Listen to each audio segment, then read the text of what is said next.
tema que lhe é muito caro e que considera da maior oportunidade e relevância, o tema da coesão territorial.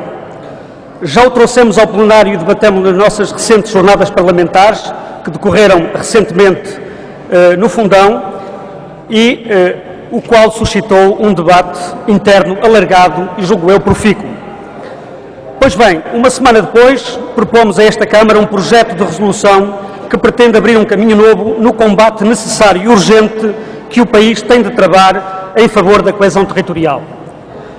Os factos são conhecidos e, é bem verdade, não são novos. Nas últimas décadas tem-se acentuado, por um lado, o esvaziamento e o envelhecimento populacional de uma parte significativa do território nacional e, por outro lado, as assimetrias socioeconómicas entre o país sonolento e o país sob pressão, como alguém lhe chamou, ao litoral e ao interior. Os dados provisórios dos censos de 2011 confirmam esta tendência, revelando que a ameaça de despovoamento e, em larga medida, de desertificação humana paira sobre 2/3 do território nacional. 199 dos 308 municípios portugueses perderam população na última década, várias dezenas com perdas acima de 10%, existindo hoje 37 municípios com menos de 5.000 habitantes. O interior do país, apesar dos esforços dos autarcas, das populações e das forças vivas locais, debate-se num duelo injusto e desigual contra o despovoamento e a desertificação humana e física. A perda de coesão territorial de Portugal, com o acentuar das assimetrias regionais, da desertificação humana e da desvalorização do território do interior, é uma tendência grave, perigosa, presente e crescente no país. É, por isso, uma tendência que importa inverter. Senhoras e senhores deputados, mas não seria exatamente justo dizer que Portugal não tem tentado? Nas últimas décadas foram desenvolvidos vários esforços no combate ao esvaziamento demográfico e ao declínio socioeconómico do interior. Quase tantos quantos a criatividade nacional e os fundos europeus permitiram. Melhoria das acessibilidades, construção de infraestruturas e equipamentos, oferta de solo industrial a preços simbólicos, redução de impostos e taxas municipais, criação de sociedades de desenvolvimento regional ou de capital de risco, majoração dos incentivos à criação de empresas e de emprego, subsídios de natalidade. Infelizmente, cumpre reconhecer que estas medidas e as estratégias que lhe estavam associadas não tiveram os efeitos esperados, uma vez que a tendência de esvaziamento demográfico se mantém ou mesmo se agrava.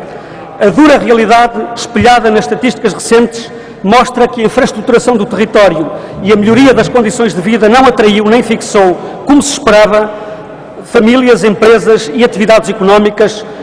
Muitos destes esforços foram importantes, melhoraram as condições de vida das populações do interior e serão úteis no futuro, mas o problema central continua a ser o mesmo de sempre: a falta de dinamismo económico que gere e fixe riqueza e emprego e que satisfaça as naturais aspirações de uma população ativa que não hesita em procurar a sua oportunidade no litoral urbano ou no estrangeiro. Urge, pois, mudar as políticas, abandonando a visão paternalista e assistencialista com que o interior tem sido olhado, em favor de uma política de valorização efetiva dos seus recursos e potencialidades territoriais e humanas. É tempo de imprimir uma nova dinâmica no combate ao despovoamento e às assimetrias territoriais, concebendo e implementando uma renovada abordagem estratégica de desenvolvimento, mais eficaz, mais transparente, mais transversal e mais coordenada. Esta nova abordagem deve assentar num paradigma de desenvolvimento, geração de riqueza e de emprego, baseados no aproveitamento, criação e fixação no interior de valor a partir dos seus recursos e potencialidades. Existem já bons exemplos desta estratégia pelo país fora, mas importa criar condições sistémicas e escala de intervenção para esta abordagem e para os instrumentos de política que lhe devem estar associados.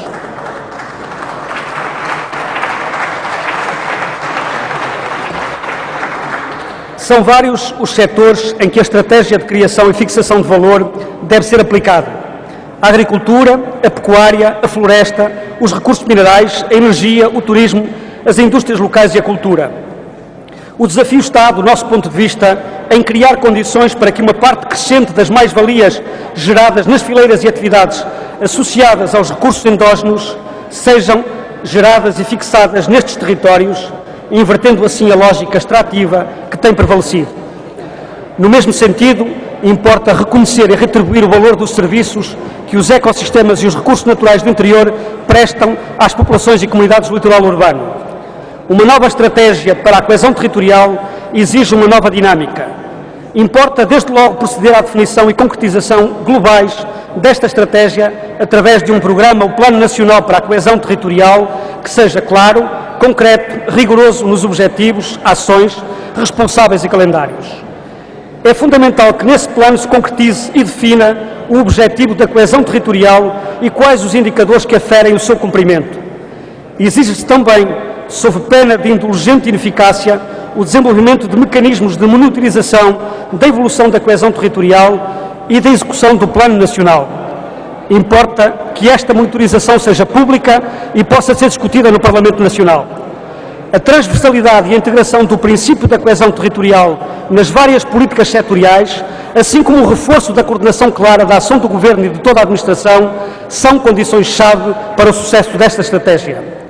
Concluindo, assumem-se como chaves para o sucesso da coesão territorial o compromisso político do Governo e da Assembleia da República, a integração de políticas setoriais, a valorização dos recursos do interior, a valorização das pessoas que vivem e se fixam nestes territórios como principal capital de desenvolvimento e a monitorização permanente da aplicação de políticas públicas. Senhoras e senhores deputados, o interior do país pode e deve ter um papel importante no indispensável esforço de reconstrução económica nacional. Chegou o momento deste território deixar de ser visto como um peso para o país e para o Estado e passar a ser olhado como um recurso e uma oportunidade para o desenvolvimento de Portugal.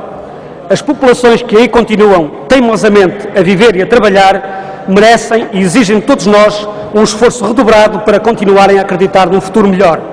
Saibamos estar à altura das nossas responsabilidades e não defraudemos as suas expectativas. Disse.